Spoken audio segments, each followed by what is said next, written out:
What is it you wish to ask the gods? Will I ever bear another child, O wise one? I cannot see another child no matter how far I look.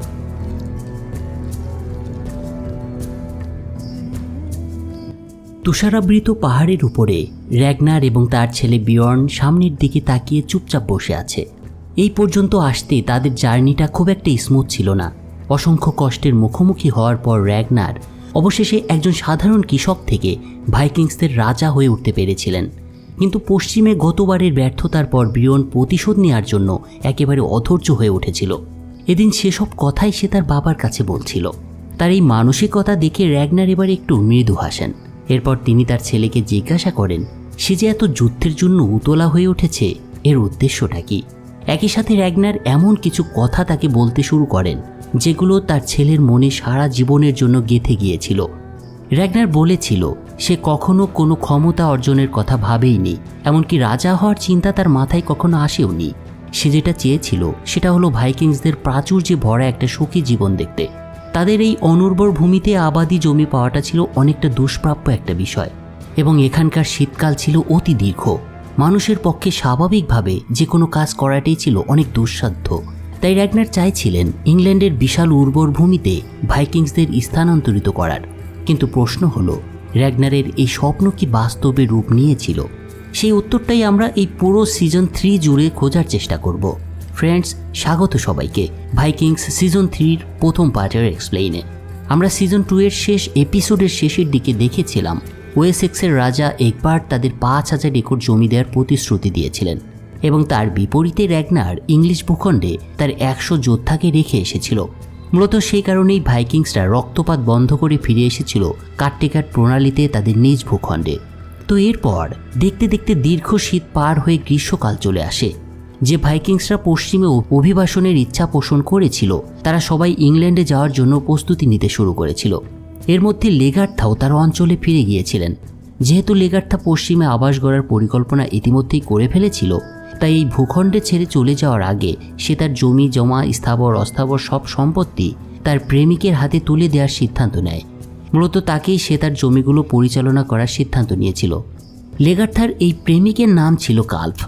Earl সিগভার্ট মারা যাওয়ার পর লেগার্থা যখন বিধবা হয়ে যায় তখন কাল্ফই তার শারীরিক চাহিদা মেটাতো। কিন্তু লেগার্থা কখনো কল্পনাও করতে পারেনি এক সময়ের এই ভুলের কারণে তাকে তার অঞ্চলটাই এখন হারাতে হবে। তো অন্যদিকে বিয়র্নের বান্ধবী পেরুনও তার সাথে ইংল্যান্ডে যেতে চেয়েছিল। পেরুন দেখতে চেয়েছিল বাকি বিশ্বটা ঠিক কেমন, কিন্তু এ সময় পেরুন ছিল গর্ভবতী। ইংল্যান্ডে তাদের যে যাত্রাটা হতে চলেছিল সেটা কোনো সাধারণ কৃষিকাজের জন্য ছিল না, সেখানে তাদের যুদ্ধের জন্য যেতে হচ্ছিল। যদি একবার তার ওয়াদা মতো জমি তাদের না দিতে, তবে তাদের যুদ্ধ করতে হবে একবারের সাথে। তাই এই বিষয়টা বিবেচনা করে বিয়র্ন তাকে নিরুৎসাহিত করার চেষ্টা করে, কিন্তু তারপরেও অনিচ্ছা সত্ত্বেও পেরুনের জেদের কাছে রাজি হওয়া ছাড়া বিয়র্নের আর অন্য কোনো উপায় ছিল না। এরপর তুমুল উৎসাহ এবং যোদ্ধাদের উচ্ছলতার মধ্য দিয়ে কয়েক ডজন জাহাজ একদিন ইংল্যান্ডের দিকে রওনা হয়।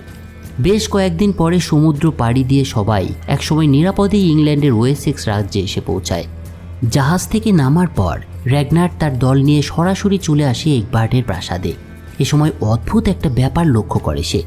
এতদিন যারা ভাইকিংসদের আগমনে ভয়ে ভয়ে থাকতো, ঠিক তারাই মানে রাজা একবার্ট এবং কোয়েনথ্রিথ শহরের গেটের সামনে তাদের জন্য অপেক্ষা করছিল। কিন্তু ইংরেজদের সাথে দেখা হওয়ার পর র্যাগনার আরেকটা সাংঘাতিক সমস্যা আবিষ্কার করেন।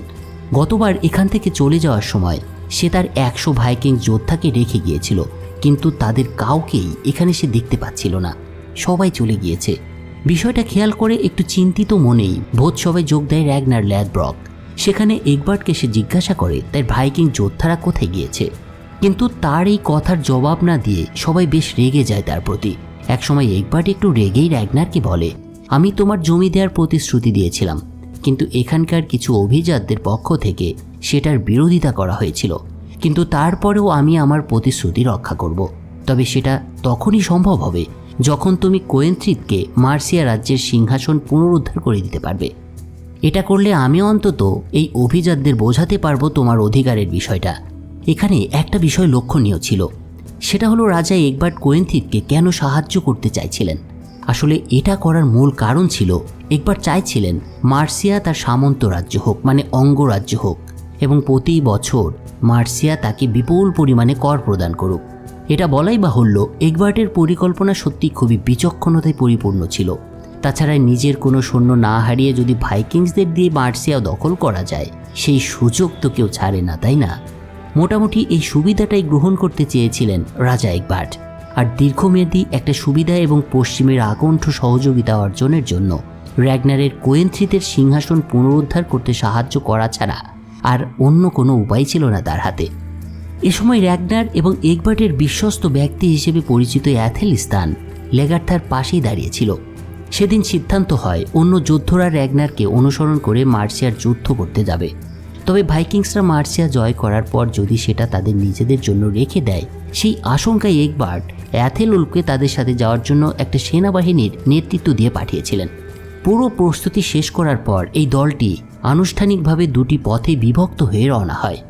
পথে র্যাগনার কোয়েন্থ্রিতের সাথে মার্সিয়ার বিভিন্ন বিষয় নিয়ে আলাপ করতে শুরু করে। একসময় সে তার চাচার সাথে তাকে পরিচয় করিয়ে দিতেও বলে। আসলে কোয়েন্থ্রিতের চাচার দখলেই ছিল এই মার্সিয়া রাজ্যটা। তো র্যাগনারের কথা শোনার পরে কোয়েন্থ্রিতের ক্ষুধার্ত চোখ অনেকটা আগ্রাসী হয়ে ওঠে। এর কিছু সময় পর র্যাগনারের নৌবহরটি মার্সিয়া রাজ্যের সীমানায় এসে পৌঁছায়, কিন্তু হঠাৎই লক্ষ্য করা যায় কোথা থেকে যেন একটা তীর এসে এক ভাইকিং যোদ্ধাকে বিদ্ধ করে। তারপর অসংখ্য তীর ছুটে আসতে থাকে তাদের দিকে।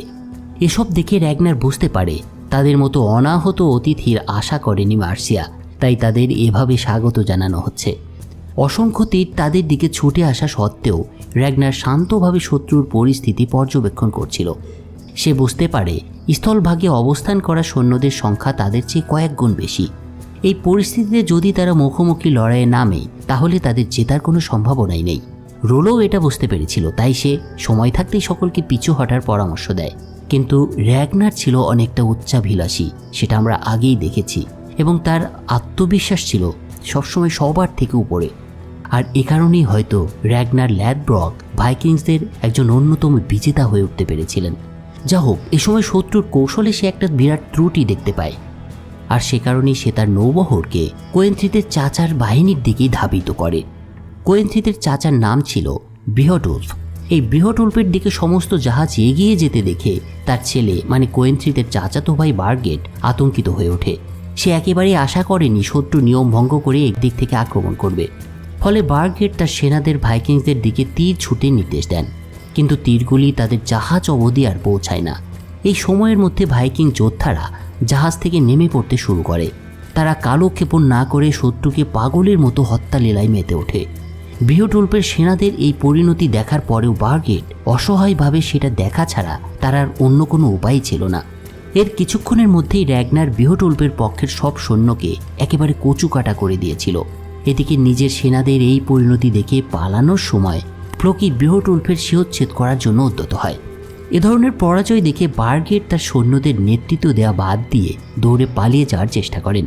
তার নিজের চাচার মৃত্যু এভাবে হতে দেখে এদিকে কোয়েন্থ্রিত তার ভেতরের আনন্দকে আর ধরে রাখতে পারছিল না। কিন্তু তারপরেও একটা ব্যাপার তাকে অসন্তুষ্ট মনে হচ্ছিল। সে চাইছিল নিজের হাতে বৃহটউলফের মাথা কেটে ফেলতে। কোয়েন্থ্রিতের এই আচরণ দেখে এবার র্যাগনারও বেশ হতবাক হয়ে যায়। সে ভাবে কেন কোয়েন্থ্রিত তার নিজের চাচাকে এত ঘৃণা করত। এটা যখন সে তার কাছে জানতে চায় তখন কোয়েন্থ্রিত রেগে ভুরু কুঁচকে ওঠে। সেদিন প্রথমবারের মতো কোয়েন্থ্রিত তার জীবনের একটা মর্মান্তিক অভিজ্ঞতার কথা র্যাগনারকে জানিয়েছিল। মাত্র 6 বছর বয়সে কোয়েন্থ্রিত তার এই চাচার লালসার শিকার হয়েছিল। কোয়েন্থ্রিতের কথায় হতবাক হয়ে যায় র্যাগনার, তাই সে ফ্লোকিকে বৃহটউলফের মাথা কেটে ফেলতে বলে। আর বলাই বাহুল্য, ফ্লোকির যেটা করার সেটাই করেছিল। কোয়েন্থ্রিত তারপর বৃহটউলফের কাটা মাথাটা নিয়ে সেটাতে একাধিকবার ধারালো ছুরি দিয়ে একের পর এক কোপাতে শুরু করে। মানুষের প্রতি প্রচণ্ড ঘৃণার বহিঃপ্রকাশ হয়তো এভাবেই ঘটানো হয়। যাক, প্রতিশোধ নেওয়ার পর র্যাগনারের পরবর্তী লক্ষ্য ছিল নদীর ওপারে বার্গেটের সেনাবাহিনীকে ধ্বংস করা। এর কিছুক্ষণের মধ্যেই ধীরে ধীরে এগিয়ে আসা যুদ্ধজাহাজগুলো দেখে বার্গেট সাথে সাথে তার সেনাবাহিনীকে যুদ্ধের প্রস্তুতি নেওয়ার জন্য নির্দেশ দেন। কিন্তু যখন তারা ভাইকিং জাহাজগুলোর স্পষ্ট অবয়ব দেখতে পায় তখন ভয়ে তার রক্ত হিম হয়ে যায়। বার্গেট এবং তার সেনারা দেখতে পায় ভাইকিংসদের প্রতিটি জাহাজের সাথে মার্সিয়ান সৈন্যদের কাটা মাথাগুলো ঝুলছে। এই দৃশ্য তাদের মানসিক শক্তিকে তাৎক্ষণিকভাবে ধ্বংস করে দেয়। বার্গেটের বেশিরভাগ সৈন্য ঘুরে দাঁড়িয়ে দৌড়ে পালিয়ে যেতে শুরু করে। আর এদিকে ডাঙায় নামার পর কোয়েন্ট্রিড বার্গেটের নাম ধরে ডাকতে শুরু করে। সে আশা করেছিল তার ভাই হয়তো পালিয়ে যাবে না। এ সময় সে তাকে কোনো ক্ষতি করবে না বলে প্রতিশ্রুতি দিয়েছিল, কিন্তু বার্গেটের ডেপুটি জেনারেল রাজকুমারীর কথা বিশ্বাস না করার পরামর্শ দেয় তাকে এবং জীবন বাঁচানোর জন্য তাকে সরে পড়ার জন্য আহ্বান করে। এ সময় র্যাগনার তার একজন সৈন্যকেও না হারিয়ে শত্রুকে ভয় দেখানোর জন্য মনস্তাত্ত্বিক একটা কৌশল ব্যবহার করেছিল, কিন্তু ভাইকিংস ঐতিহ্য ছিল নৃশংসতার শেকলে করা। এরপর র্যাগনার রাজ্যটির আরও ভেতরে প্রবেশ করার জন্য একটা পাহাড়ের চূড়ায় জড়ো হতে শুরু করে। আসলে শক্তি বৃদ্ধির জন্য র্যাগনার তার পুরো সেনাবাহিনীকে একত্রিত হওয়ার নির্দেশ দিয়েছিলেন এবং পরের দিন তারা তাদের লক্ষ্যবস্তুতে পৌঁছাবে বলে পর্বতের চূড়ার দিকে রওনা হয়েছিল। তো এদিকে যখন র্যাগনার ল্যাডব্রক মারামারিতে দিনাতিপাত করছিল, তখন আমাদের লেগার্থা কী করছিল সেটা একটু দেখে নেওয়া যাক, এবং আমি জানি এটা আপনাদের সবারই জানতে ইচ্ছা করছে। তো আমরা দেখতে পাই লেগার্থার চকচকে চেহারা এবং তার অনন্য মানসিকতা এগবার্টের দৃষ্টি আকর্ষণ করে। তাই একদিন এগবার্ট লেগার্থাকে নিয়ে এক জায়গিরের কাছে গিয়ে পৌঁছান। এটা ছিল একটা বিশাল ভূখণ্ড। এত বিশাল এবং উর্বর জমি দেখে লেগার্থার হৃদয় আনন্দে ভরে ওঠে। সে সিদ্ধান্ত নেয় এখানেই তারা সবাই বসতি স্থাপন করবে। কিন্তু সেই দিনগুলোতে একে অপরের কাছাকাছি থাকার কারণে এগবার্ট লেগার্থার প্রতি ক্রমেই আকৃষ্ট হতে শুরু করেছিল।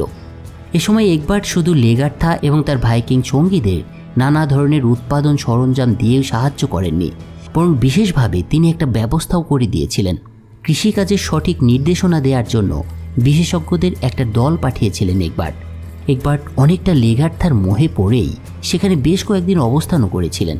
কিন্তু এটা খুবই স্বাভাবিক একটা বিষয় যে একটা দেশ একদিনের জন্য শাসক ছাড়া চলতে পারে না। তাই তিনি লেগার্থাকে তার সাথে রাজধানীতে ফিরে যাওয়ার জন্য আমন্ত্রণ জানান। আর অদ্ভুত বিষয় হলো, রাজা এগবার্টের এই প্রস্তাবে লেগার্থাও রাজি হয়ে যায়। রাজধানীতে ফিরে আসার পর তাদের মধ্যে সম্পর্ক আরও গাঢ় হতে শুরু করে। এগবার্ট লেগার্থার প্রতি এক উন্মত্ত উন্মাদনা নিজের মধ্যে অনুভব করতে শুরু করছিলেন। একদিন সে তাকে মূল্যবান রত্নপাথরের একটা নেকলেসও উপহার দেন। রাজধানীতে কিছুদিন অবস্থানের পর লেগার্থা তার জন্য বরাদ্দকৃত ভূমিতে ফিরে যেতে চায়। কৃষিকাজ কেমন চলছে সেটা দেখার জন্য সে সেই স্থানে যাওয়ার জন্য প্রস্তুতি নেয় এবং সাথে সে অ্যাথেলস্তানকেও নিয়ে এসেছিল। অন্যদিকে একই সময় মার্সিয়াতে র্যাগনার সেই পাহাড়টি শেষ পর্যন্ত খুঁজে পেয়েছিলেন, যেখানে বার্গেট লুকিয়ে থাকতে পারে বলে সে ধারণা করেছিল। কিন্তু শত্রুরা উঁচু জায়গায় থাকায় বেশি সুবিধা পাচ্ছিল তারা, ফলে ভাইকিংসদের আক্রমণ করতে কিছুটা সমস্যা দেখা দেয়। তবে টারিস্টাইনের আত্মত্যাগের কারণে শত্রুদের অবস্থান সম্পর্কে শেষ পর্যন্ত জানতে পারে র্যাগনার। আর এভাবেই টারিস্টাইন, যে অনেকদিন র্যাগনারের সঙ্গ দিয়েছেন, তিনি বীরত্বের সাথে মৃত্যুবরণ করেন এবং শেষ পর্যন্ত তার আত্মা ভালহাল্লায় পাড়ি জমায়। এরপর র্যাগনার শত্রুর বিভ্রান্তির সুযোগ নিয়ে সবাইকে প্রস্তুত হতে বলে। এর কিছুক্ষণের মধ্যেই তারা বিদ্যুৎ গতিতে বার্গেট এবং তার সৈন্যদের মুখোমুখি হয়, আর একই সাথে শুরু হয় দুই বাহিনীর মধ্যে ভয়ঙ্কর একটা যুদ্ধ। ভাইকিংসরা এমনিতেই ছিল যুদ্ধে পাগল জাতি। তারা বাড়তি সুবিধার ধার না ধরে পাগলের মতো অসহায় শত্রুকে হত্যা করতে শুরু করেছিল। কিন্তু যেহেতু এটা বিয়র্নের প্রিয়তমা পেরুনের প্রথম যুদ্ধ ছিল এবং সে খুব বেপরোয়াভাবে যুদ্ধ করছিল, তাই একসময় সে আহত হয়ে মাটিতে পড়ে যায়। ঠিক সেই সময় এক ব্রিটিশ সেনা পেরুনকে হত্যা করতে যাবে যখন, ঠিক তখনই অনেকটা সৌভাগ্যবশত বিয়র্ন এসে তাকে রক্ষা করে। এরপর সে খেয়াল করে পেরুন অজ্ঞান হয়ে গিয়েছে। তাই বিয়র্ন সাহায্য চাইতে যখন যুদ্ধক্ষেত্রের দিকে তাকায়, তখন সে দেখতে পায় তার বাবা র্যাগনার আহত হয়েছে এবং পেটের ক্ষত আঁকড়ে ধরে এক হাত দিয়ে লড়াই চালিয়ে যাচ্ছে। তবে নিজেকে সামনে নিয়ে একে একে সবাইকে পরাজিত করে র্যাগনার এবং তারপর সে পাহাড় চূড়ায় এসে দাঁড়ায়। কিন্তু নিচে তাকিয়ে সে দেখতে পায় বিশাল একটা সেনাবাহিনীকে, আর যেটার নেতৃত্ব দিচ্ছেন স্বয়ং বার্গেট। এদেরকে দেখে র্যাগনার বুঝতে পারে মার্সিয়ার প্রধান বাহিনী এখনও অক্ষত আছে। এ সময় নিচে দাঁড়িয়ে র্যাগনারকে একা দেখে বার্গেট ভেবেই নিয়েছিল বিজয় তার হাতের মুঠোয়, তাই সে তার সেনাদের আক্রমণ করার নির্দেশ দেন। কিন্তু বার্গেট যেটা জানতো না সেটা হলো র্যাগনার অনেক আগেই এগবার্টের পুত্র অ্যাথেলুলফকে পাহাড়ের চূড়ায় আতর্কিত হামলার প্রস্তুতি নিতে নির্দেশ দিয়ে রেখেছিলেন। আর এ সময় দেখা যায় অ্যাথেলুলফ তার তীরন্দাজ বাহিনী নিয়ে উপর থেকে চারপাশ থেকে বার্গেটকে ঘিরে ফেলেছে। তার সৈন্যরা দ্বিধা ছাড়াই একের পর এক তীর ছুটতে শুরু করেছে বার্গেটের সেনাদের উপরে। যদিও সেনারা তাদের ঢাল দিয়ে তীরের হাত থেকে রক্ষা পাওয়ার চেষ্টা করছিল, কিন্তু অনেকেই এক এক করে পড়ে যেতে শুরু করে। নিজের সেনাদের দুরবস্থা দেখে বার্গেট অবশেষে বুঝতে পারে এই অবস্থায় তার কিছুই করার নেই, কারণ ইতিমধ্যে অনেক দেরি হয়ে গিয়েছে। আসলে সে তার নিজেই নিজের ফাঁদে আটকে গিয়েছিল। চারদিক থেকে নির্বিচারে তীর বর্ষণের মুখোমুখি হয়ে বার্গেটের সেনাবাহিনী ইতিমধ্যেই একটা কচ্ছপের আকার ধারণ করেছিল। আর শেষ পর্যন্ত অনেক হতাহতের পর বার্গেট আত্মসমর্পণের সিদ্ধান্ত নেয়। যদিও এই যুদ্ধ র্যাগনারের জন্য ছিল বিশাল একটা বিজয়, কিন্তু একই সাথে সে লক্ষ্য করেছিল এই পশ্চিমের মাটি তার ভাইকিংস ভাইদের মৃতদেহে ঢেকে গিয়েছে। প্রকৃত একসময় র্যাগনারকে প্রশ্ন করেই বসে, তুমি কি আমাকে বলতে পারবে র্যাগনার, আমাদের এবারের লড়াইয়ের প্রকৃত অর্থটা ঠিক কি? আমরা এত ভাইকে উৎসর্গ করেছি এই ভূমিতে, কিন্তু এর বিনিময়ে আমরা কি পেয়েছি?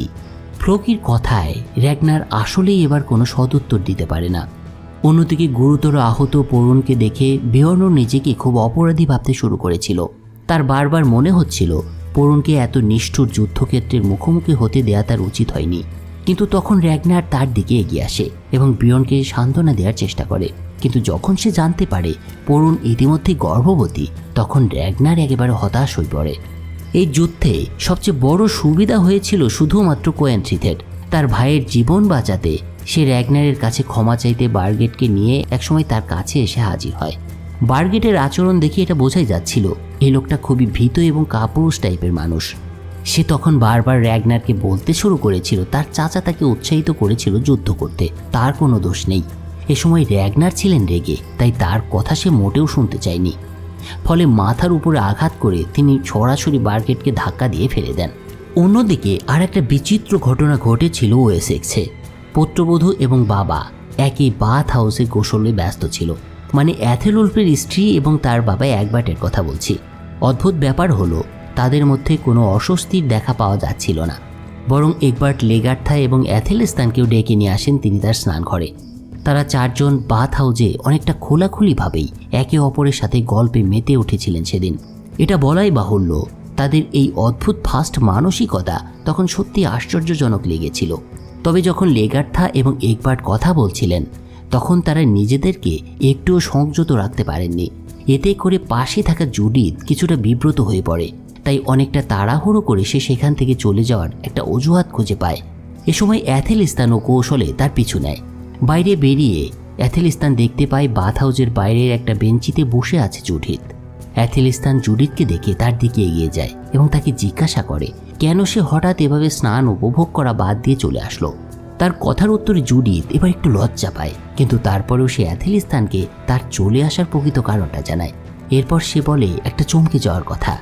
জুডিথ অ্যাথেলস্তানকে বলে সে তাকে ভালোবাসে, কিন্তু তার কথা শুনে অ্যাথেলস্তান জুডিথের প্রস্তাবটাকে প্রত্যাখ্যান করেন।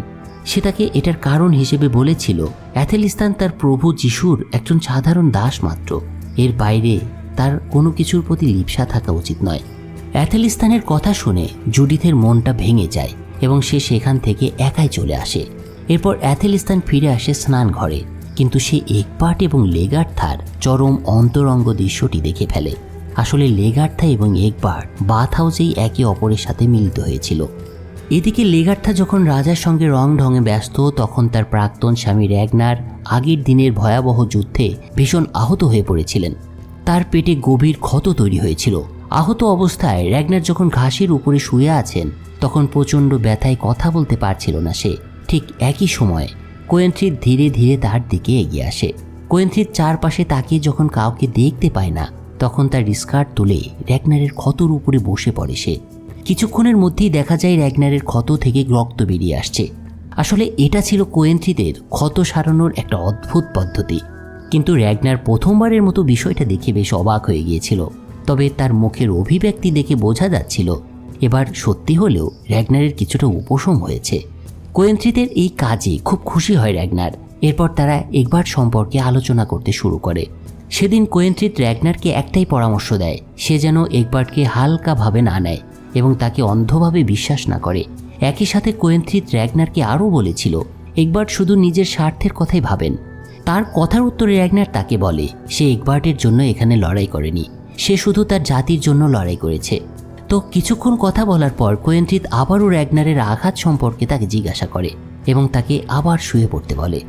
র্যাগনার এদিকে যখন অন্য মহিলার সাথে ঘনিষ্ঠ হতে চলেছিল তখন সে জানতে পারছিল না তার স্ত্রী আসলগ তাকে নিয়ে উদ্বিগ্ন হয়ে পড়েছিলেন। সেই দিনগুলোতে যখন র্যাগনার তার অভিযানের কারণে পশ্চিমে ছিলেন তখন আসলগ, সিগি এবং ফ্লোকির স্ত্রী হেলগা একসাথে থাকতে শুরু করেন। কিন্তু তারা প্রায়ই একই সাথে একটা অদ্ভুত স্বপ্ন দেখত। তারা দেখত একজন পুরুষকে যে তুষারের মধ্য দিয়ে হেঁটে যাচ্ছে, কিন্তু তার চলার পথে কোনো শব্দ হচ্ছে না।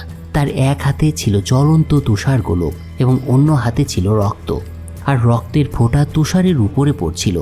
এই ধরনের স্বপ্নের কোনো অর্থ তারা বুঝতে পারেনি। এর কয়েকদিন পর একজন পরিব্রাজক সেই অঞ্চলে এসে হাজির হয়। তিনি হেলগার সাহায্য চান এবং অদ্ভুত ব্যাপার হলো সেই পরিব্রাজকের ডান হাত থেকে রক্ত ঝরছিল। ঠিক স্বপ্নে তারা যে দৃশ্যটি দেখেছিল ঠিক তার মতো। হেলগা এই ব্যক্তিটাকে আসলাগের কাছে নিয়ে আসে।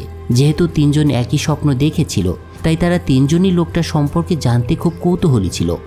এই পরিব্রাজক তার নাম বলেছিল হারবার্ট, যদিও তিনি স্পষ্টভাবে বলেননি যে তিনি একজন নর্স গড। তবে তার কথাগুলো এতটাই মাধুর্যপূর্ণ ছিল যে তাকে পৌরাণিক কাহিনীর একজন হিরোর মতো লাগছিল তখন। এই বিষয়টা তিন মহিলাকেই হতবাক করে দেয়। এর পরের কয়েকটা দিন আসলাগকে একেবারে উদাসীনতা যেন পেয়ে বসে। মনে হয় তার উপরে কোনো মন্ত্রের প্রভাব পড়েছে। সে তার বাচ্চাদের যত্ন নিত না এবং প্রতিদিন হারবার্টকে খুঁজে বের করতে এবং তাকে ভালহাল্লার গল্প বলতে সবসময় ব্যস্ত হয়ে পড়ত। তবে সিগি ছিল তুলনামূলকভাবে শান্ত। এই বিচক্ষণ মহিলা বুঝতে পেরেছিলেন আসলাগ অনেক বাড়াবাড়ি করছে লোকটার সাথে, তাই সে তাকে একদিন বলেই বসে আসলাগ যেন তার মূল পরিচয়টা ভুলে না যায়। সে এখন শুধু রানীই নয়, সে বেশ কয়েকটা সন্তানের মাও, তাই তার সন্তানের দিকে অন্তত খেয়াল রাখা উচিত। কিন্তু আসলাগ সিগির কথাতে তেমন কোনো মনোযোগই দেয়নি। উপরন্তু সে তার বাচ্চাদের যত্ন নেওয়ার জন্য সিগির উপরে ছেড়ে দেয় এবং তারপরে সে হারবার্টকে খুঁজতে বেরিয়ে যেত।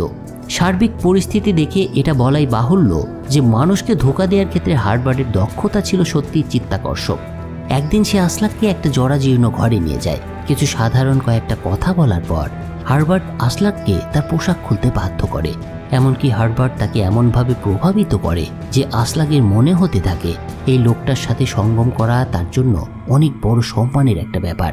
আসলাগ যখন হারবার্টের সাথে প্রণয় লিপ্ত তখন সিগি তিন সন্তানের যত্ন নিতে ব্যস্ত। কিন্তু এটি মোটেও কোনো সহজ কাজ ছিল না সিগির জন্য। এ সময় অসাবধানতা বশত একদিন দুটি শিশু পালিয়ে যায়। সিগি যখন বিষয়টা বুঝতে পারে তখন অনেকটা তাড়াহুড়ো করে সে তাদের খুঁজতে বেরিয়ে পড়ে।